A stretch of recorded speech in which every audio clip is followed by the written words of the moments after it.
Started. All right, today I am with my client, Sandy. And Sandy and I were having a conversation because she came into my life in a very unexpected way.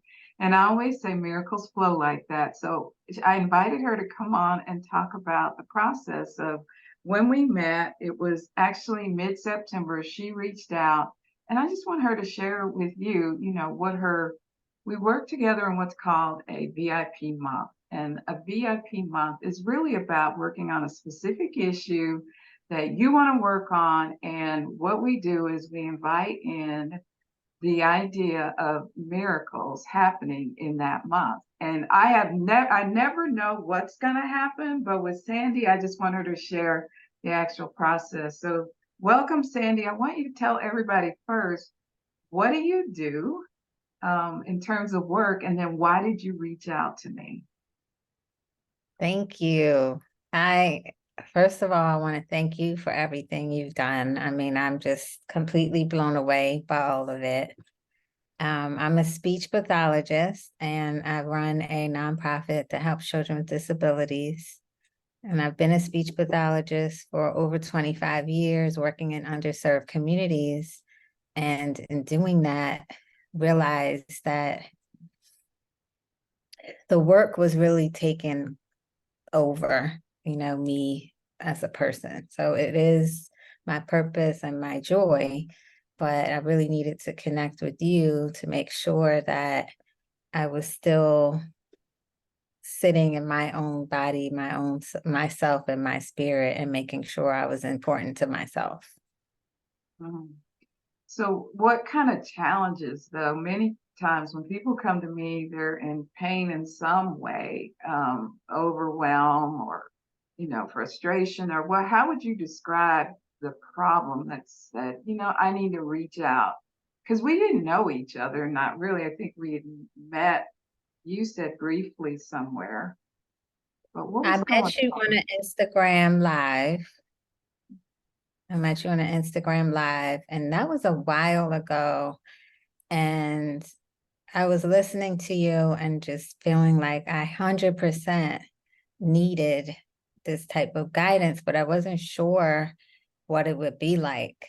I really didn't know it was a spiritual movement, a shift, as you call it, that would be happening. I had no idea. I thought it was, chatting about different things. I had no idea that it just would be like a makeover. Ah, The yeah, makeover. It's like it a was. spiritual makeover and tapping into the good, strong, but freeing, healthy parts of yourself, and then embracing it, letting go of what you don't need, what is blocking you, what is making you feel like you're not good enough or not on the right path, and the freedom that I now have from being bound by anyone else's ideas or pleasing anyone else before myself. I don't know the word for it. I really don't, because it's not confidence. It's just a knowing and it's a care. And I don't think I expected to get that from it, the level of care that I have for myself. And I think it does come from like what we talked about, doing that detox. And even though I feel I'm a very spiritual person and I have had so many miracles happen, but if they're spinning around, which they were when I met you, and just it's like a tornado between my ideas getting thrown into the tornado and not having a direction or feeling grounded, being stuck on old ideas. One thing that really stood out was when you mentioned Sandy 2.0. And then I get to decide who I am today and tomorrow. And then that other version does not have to continue. All right. There's good parts Yeah. of it, but I can be what I want to be and not be held or bound by any beliefs that don't serve me. So there's Okay. just so many things. I mean, we could Now go let's on try to and on. Yeah, let's try and break it down into, so you did kind of describe, you had a lot of pieces going on that were sort of in a tornado, which is overwhelm. Like you had ideas, but you had some things that weren't working, like relationships, finances usually, and then you were in a health cleanse too. So, Mm-hmm. all of that concern, a lot of times when people come in, they think it's what they do. And so what we did is started to figure out, pinpoint underneath the surface, what was causing this tornado, right? What were the blocks and the barriers that were keeping you from realizing your dream? So tell everybody first where you were with, you were sitting in a place where nothing was working for, so you were stuck when you first came in the tornado. You had Mm-hmm. a lot of pieces and you were wanting to create something and you couldn't figure out why things weren't working, right? Mm-hmm.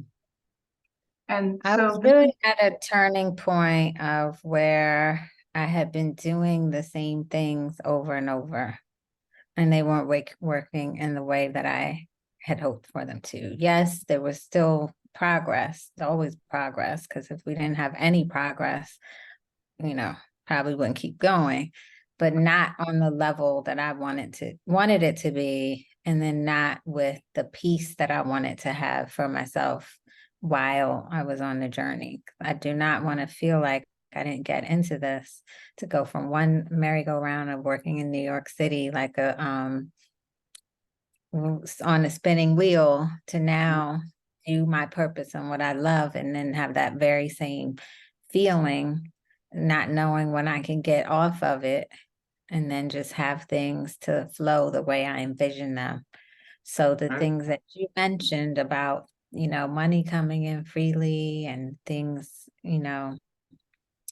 flowing where I don't have to be fighting for it and just feeling like I'm giving more than I even have to give, was that was a big step and a big key to all of it. And I think strengthened by faith, mm, that is possible, and just allowing that faith of the right things will come in, what I need will come in, you know. so that It's a very point, powerful affirmation. Mm-hmm. yeah, that point of getting off the merry-go-round, I mean, what you were looking for was that peace and also the manifestation of the things that you had already put in motion, that was at bay. It wasn't, it was hidden from you.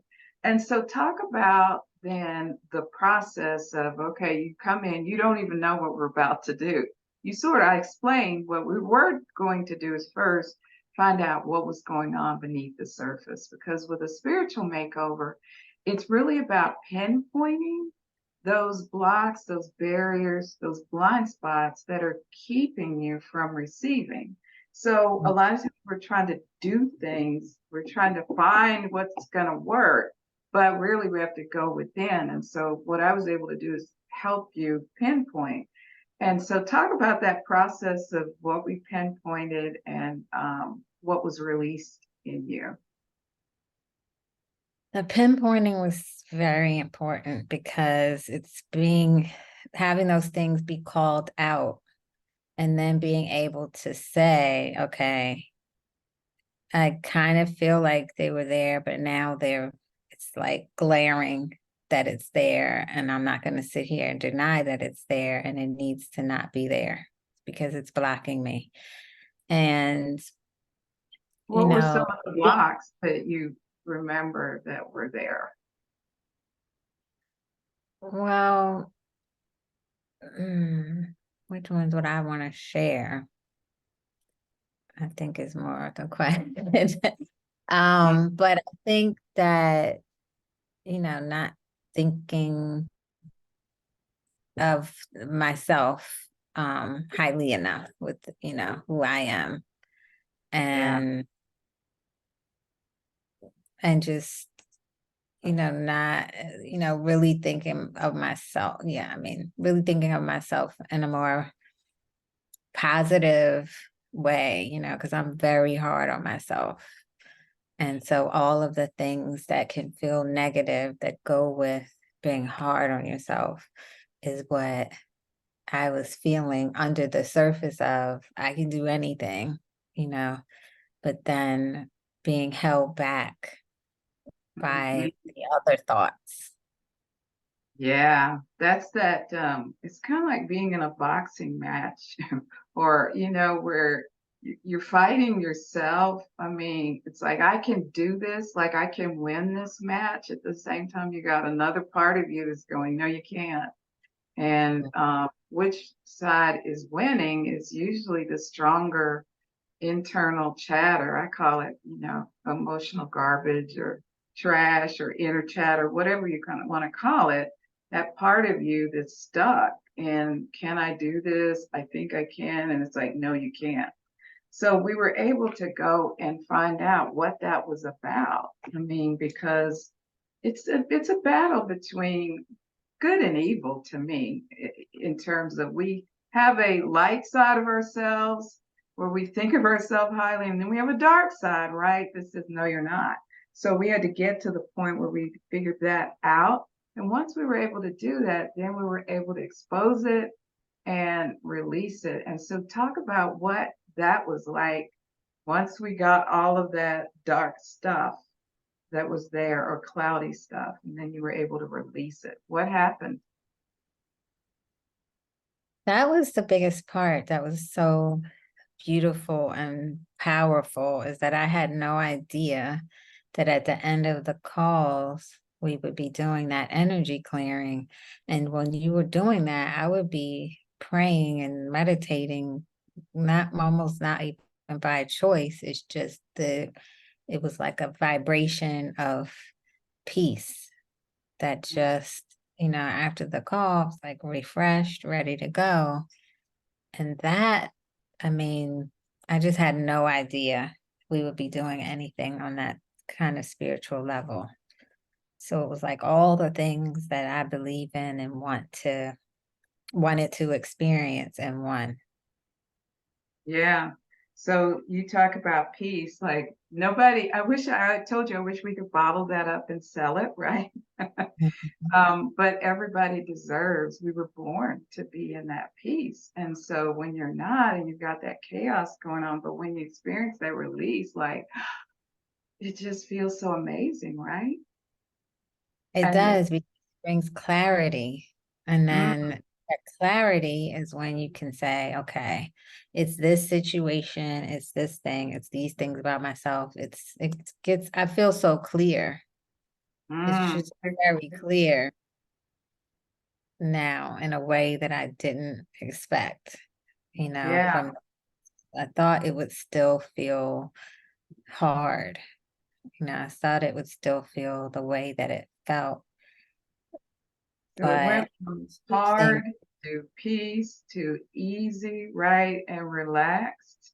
yes, And that relax easy, and just open to, like we were talking earlier, just doing the things that I saw myself doing. Juicing ginger. Oh, I made turmeric. I juiced turmeric this morning for the first time. Put it in a green tea with some honey that was fresh from the north that someone had given me. And I'm sitting here doing things that, people that I admire that are living lives where they're taking care of themselves. I was sitting there this morning at the table doing that. And it just like, it took a lifetime to get, it felt like a lifetime, before I met you. And then here I am just doing it. Like, you know what? I made beetroot juice, ginger. Let me do the turmeric. I have 3 bunches of kale and all these pineapples and coconut water. And it seems like so simple. Just do it. You want to do these things, do it for yourself. But yeah, it clearing took those blocks, the guilt trips you put on yourself, that drains your energy. it does. So things that were depleting it. So, and when I met you, you were in New York and you had a desire to go elsewhere, and you ended up, tell everybody like where you ended up from the 30 days we worked together. You moved from New York. One week you were in the Hamptons, and then the next week you were telling me you were in Ghana. So tell us how things came about that the manifestation happened. So I was in New York. I have been going back and forth to Ghana for the past few years, but not really sure what I wanted it to look like. And so I was and with my staying with my mom, like figuring out what city I would be in. And then, through this process of really feeling clear about what would bring me joy, for me, and maybe not thinking so much about, what other people would think about it. Because you can be around energy that's making you think a way that's not really what you want for yourself. So once all of that was cleared, I mean, in about a month, because I wasn't sure what I was I staying in Maryland for a month or leaving. And then after we worked together, then it was just very clear I needed to be in Ghana. And that's where I am right now. And I am a couple of blocks from the beach. You see all this light, light helps me flourish. And I've been in some spaces that weren't bright. So I'm in a bright space. I'm in the community, which is what I wanted. I'm watching, women with fruit and selling all kinds of stuff on their heads and not in this other more stifling type of environment that I was in. And every single day, feels lighter. And yes, you have your ups and downs and whatnot, but it just doesn't feel as heavy and it doesn't feel rushed. It Mm. feels like this is what I'll decide to do for today. And, I'll do what I need to do, but I also don't have to do everything at one time. And that was one of the biggest things that came out of it too, because I put so much pressure on myself for everything to happen immediately. And Mhm. if I don't do this or that, it doesn't mean that those things won't happen. It's just, it will, but I'll be taking care of myself in the process and the things will come. What is for me will come. And I don't have to, you know, rip and run. No, we're trying to make it What my happen mom and make calls it it, running clear. and gunning. My mom calls it running and gunning.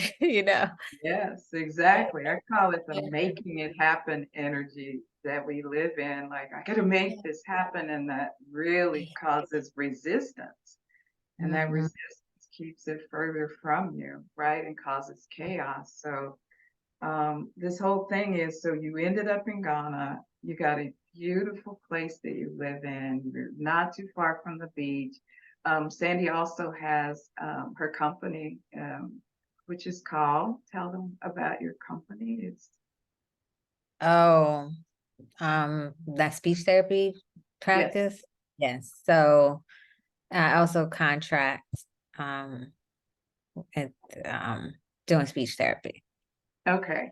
in And addition to. so, Mhm. wanting that to continue in Ghana, and wanting to make sure that that has a legacy piece to it, you just had some good news come about, right? Concerning all of that. And I don't want to miss that. Tell us what that is. So I will be the first American licensed speech therapist in Ghana. And this has taken, a year to even, it took a year to get an interview. So it's just been a very long journey, and that's in addition to the years before, because I've been coming to Ghana since 2019. But to really stand in the things that I wanted to see for myself, establishing Smiles for Speech here, that's about to happen. I mean, it's already a registered nonprofit here, but there are a few pieces left.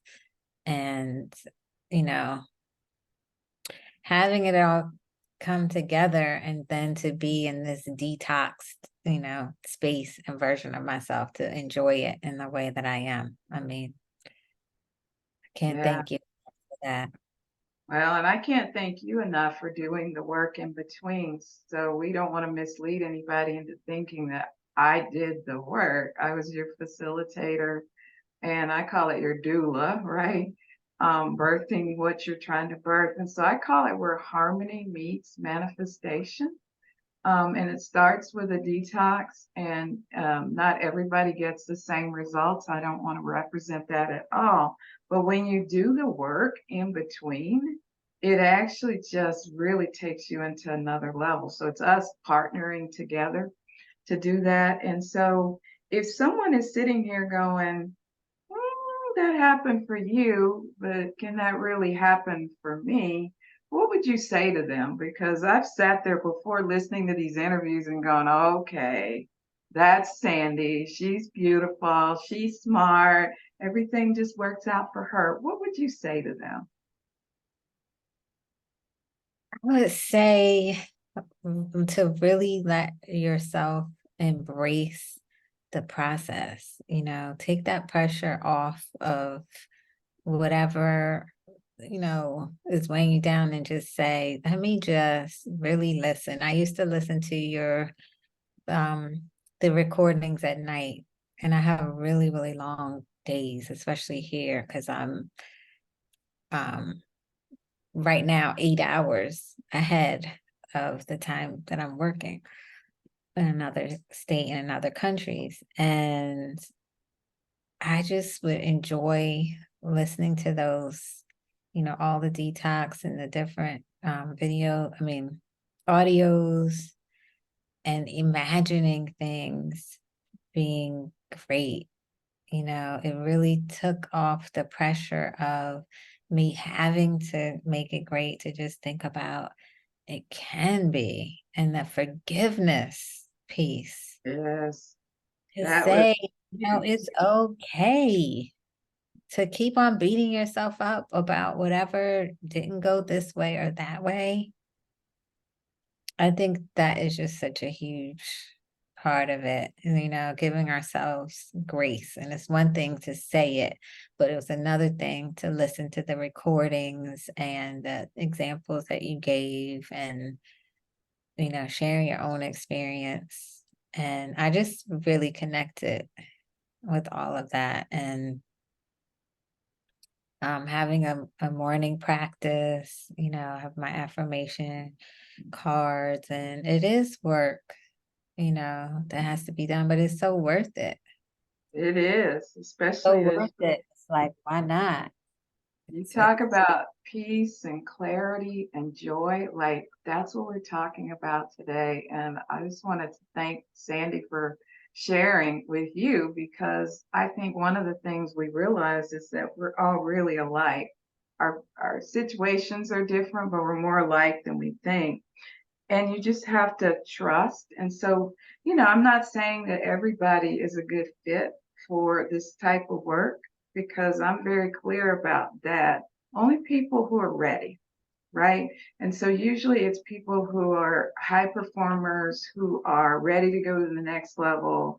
They're not going to make excuses. They're going to give up blame, but they know they need support. That's an ideal candidate for what you did. And so that's the yes. partnership that we have. And so I just love it. So we're going to keep going with Sandy's story next year. We'll see what happens. There's some good things going on. And so we can't share those right now, but you'll hear from Sandy again. So thank you so much for Thank doing this and sharing with people your adventure and your spiritual makeover. So you. you're welcome.